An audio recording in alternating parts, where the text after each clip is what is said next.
സാംസങ്ങിൻ്റെ Samsung A04 എന്ന പുതിയൊരു സ്മാർട്ട് ഫോൺ ഇപ്പം ഇന്ത്യൻ മാർക്കറ്റിൽ ലോഞ്ച് ചെയ്തിട്ടുണ്ട്. ഈ ഒരു സ്മാർട്ട് ഫോൺ 12,000 രൂപ പ്രൈസ് റേഞ്ചിലാണ് വരുന്നത്. ഈ ഒരു വീഡിയോയിൽ നമ്മൾ നോക്കാൻ പോകുന്നത് സാംസങ് A04 എന്ന ഫോണിൻ്റെ ഒരു സ്പെസിഫിക്കേഷൻ അനാലിസിസ് ആണ്. നമ്മൾ കാര്യങ്ങൾ 3 സെക്ഷനിലായിട്ടാണ് പറയാൻ പോകുന്നത്.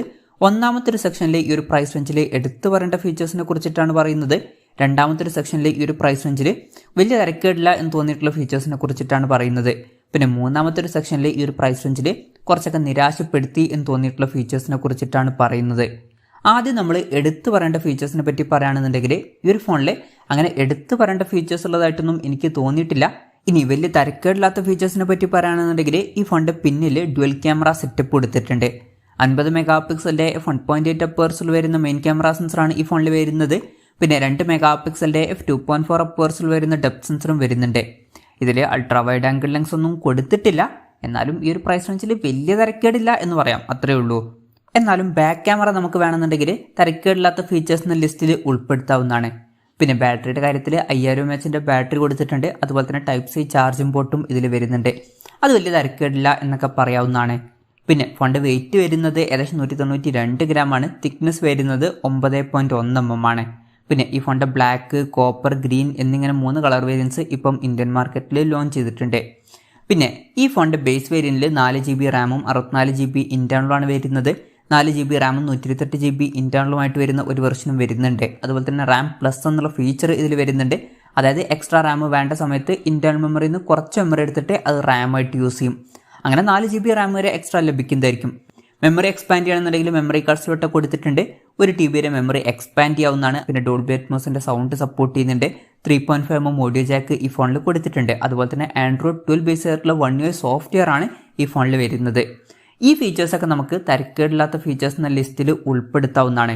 ഇനി ഈ ഒരു പ്രൈസ് റേഞ്ചിൽ കുറച്ചൊക്കെ നിരാശപ്പെടുത്തി എന്ന് തോന്നിയിട്ടുള്ള ഫീച്ചേഴ്സിൻ്റെ കാര്യം പറയുകയാണെന്നുണ്ടെങ്കിൽ, ഒന്ന്, ഇതിൽ ഫാസ്റ്റ് ചാർജ് സപ്പോർട്ട് ചെയ്യുന്നില്ല. 10 വാട്ടിൻ്റെ ചാർജിങ് സ്പീഡേ ഈ ഫോണിൽ വരുന്നുള്ളൂ. ഇപ്പം 12,000 രൂപ പ്രൈസ് റേഞ്ചിൽ പല ഫോണുകളിലും നമുക്ക് ഫാസ്റ്റ് ചാർജിങ് സപ്പോർട്ടും കാര്യങ്ങളൊക്കെ കിട്ടുന്നുണ്ട്. പിന്നെ ഓഫ്ലൈൻ ഫോൺ ആണ് എന്നുള്ള കാര്യം കൺസിഡർ ചെയ്യുമ്പം അത് വലിയ തരക്കേടില്ല എന്ന് പറയാം. എന്നാലും ഈ ഒരു പ്രൈസ് റേഞ്ചിൽ ഇപ്പം പല ഫോണുകളിലും നമുക്ക് ഫാസ്റ്റ് ചാർജിങ് സപ്പോർട്ട് ചെയ്യുന്ന ഫോണുകൾ കിട്ടുന്നുണ്ട്. ഇനി ഡിസ്പ്ലേയുടെ കാര്യത്തിൽ സാംസങ് A04 6.5 ഇഞ്ചിൻ്റെ HD+ ഡിസ്പ്ലേ ആണ് വരുന്നത്. ശ്രദ്ധിക്കേണ്ട കാര്യം HD റെസൊല്യൂഷൻ മാത്രമേ ഇതിൽ കൊടുത്തിട്ടുള്ളൂ. ഇപ്പം ഈ ഒരു പ്രൈസ് റേഞ്ചിലൊക്കെ പല ഫോണുകളിലും നമുക്ക് ഫുൾ HD റെസൊല്യൂഷനും കാര്യങ്ങളൊക്കെ കിട്ടുന്നുണ്ട്. അതും കുറച്ച് നിരാശപ്പെടുത്തി എന്ന് പറയേണ്ടി വരും. LCD ഡിസ്പ്ലേ ആണ് ഈ ഫോണിൽ ഉപയോഗിച്ചിരിക്കുന്നത്. പിന്നെ ഫോണിൻ്റെ ഫ്രണ്ടിൽ വാട്ടർ ഡ്രോപ്പ് നോച്ച് ഡിസൈനുള്ള നോച്ച് കൊടുത്തിട്ടുണ്ട്. കമ്പനി ഇൻഫിനിറ്റി V ഡിസ്പ്ലേ എന്ന പേരിൽ വിളിക്കുന്ന നോച്ചാണ് ഫോണിൻ്റെ ഫ്രണ്ടിൽ കൊടുത്തിരിക്കുന്നത്. ഈ ഒരു പ്രൈസ് റേഞ്ചിലൊക്കെ ഇപ്പം പല ഫോണുകളിലും പഞ്ചോൾ ഡിസൈനും കാര്യങ്ങളൊക്കെ വരുന്നുണ്ട്. ഈ ഒരു പ്രൈസ് റേഞ്ചിൽ പഞ്ചോൾ ഡിസൈൻ കൊടുത്തിരുന്നെങ്കിൽ കുറച്ചും കൂടി നന്നായേനെ. അതും കുറച്ചൊക്കെ നിരാശപ്പെടുത്തി എന്ന് പറയുന്ന ഫീച്ചേഴ്സിൽ നമുക്ക് ഉൾപ്പെടുത്താവുന്നതാണ്. പിന്നെ കൂടിയ റിഫ്രഷ് റേറ്റ് ഇതിൽ സപ്പോർട്ട് ചെയ്യുന്നില്ല.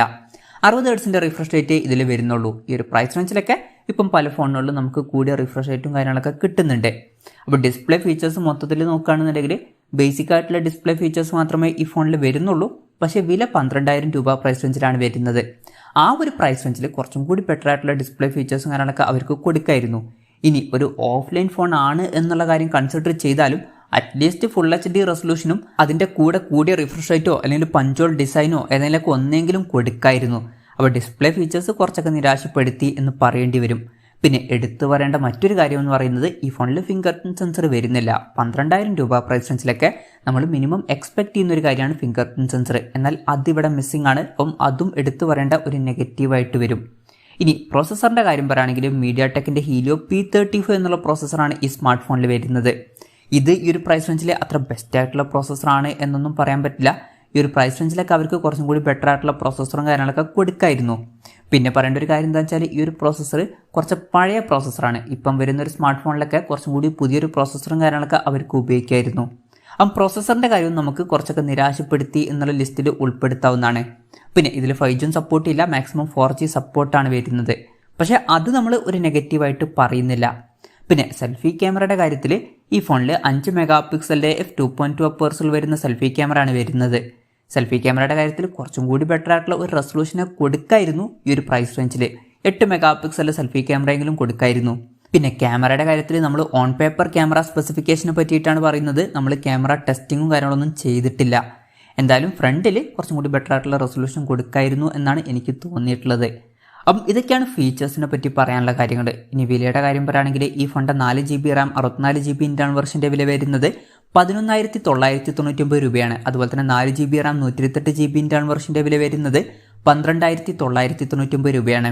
ഇതൊരു ഓഫ്ലൈൻ ഫോണാണ്, അതായത് പുറത്ത് ഷോപ്പുകളിലും അതുപോലെ തന്നെ ഓൺലൈൻ ഷോപ്പിംഗ് സൈറ്റുകളിലും ഈ ഒരു സ്മാർട്ട് ഫോൺ നമുക്ക് ലഭിക്കുന്നതായിരിക്കും. എന്തായാലും ഓവറോൾ നോക്കുകയാണെന്നുണ്ടെങ്കിൽ 12,000 രൂപ പ്രൈസ് റേഞ്ചിൽ സാംസങ് A04 എന്ന ഫോണിൽ അതിന് മാത്രം മികച്ച ഫീച്ചേഴ്സ് ഉണ്ട് എന്നൊന്നും പറയാൻ പറ്റില്ല.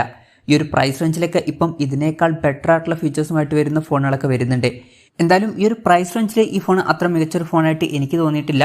എന്തായാലും ഈ ഒരു ഫോണിനെ പറ്റിയിട്ടുള്ള നിങ്ങളുടെ അഭിപ്രായം ജസ്റ്റ് ഒന്ന് കമൻറ്റ് ചെയ്യുക.